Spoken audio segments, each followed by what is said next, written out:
Une campagne de contrôle systématique de tous les établissements sociaux et médico-sociaux accueillant des personnes handicapées en France sera lancée à partir de 2025, a annoncé lundi le gouvernement, dans le cadre d'une stratégie nationale de lutte contre les maltraitances visant les personnes handicapées ou âgées. Cette stratégie prévoit de contrôler tous les établissements médico-sociaux hébergeant des enfants et des adultes handicapés d'ici 2030. Les inspecteurs seront chargés de vérifier que leurs droits fondamentaux sont respectés. Une attention toute particulière sera donnée à la lutte contre les maltraitances, indique à l'AFP le ministère délégué chargé des personnes âgées et des personnes handicapées.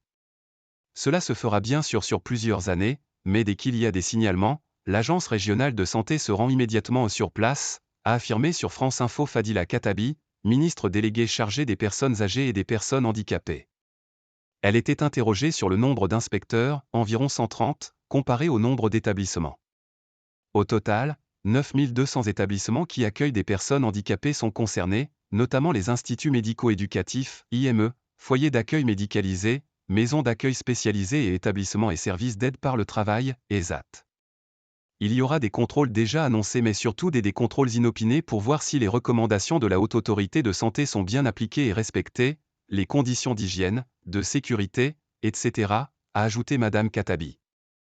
Cette stratégie de contrôle est publiée au lendemain de la diffusion dimanche soir sur M6 d'une enquête de Zone Interdite sur les défaillances de l'État dans le secteur du handicap. L'émission montre notamment un IME délabré, qui refuse de laisser entrer des parents, alertés par un éducateur sur les conditions déplorables d'hébergement de leurs enfants. Cette enquête donne aussi la parole à des parents qui indiquent avoir porté plainte après avoir constaté des signes de maltraitance sur leur fils autiste majeur. Madame Khattabi a également demandé à ce que soit lancée une mission auprès de l'Inspection générale des affaires sociales, IGAS, dès cet été, pour contrôler l'accompagnement et l'orientation des enfants handicapés en IME, en réaction à ce reportage, selon ministère. Les conclusions en sont attendues pour la fin de l'année. L'objectif, a expliqué la ministre déléguée lundi matin, est de voir si l'orientation des enfants dans ces IME est pertinente car il y a aussi des enfants qui pourraient intégrer l'école de la République.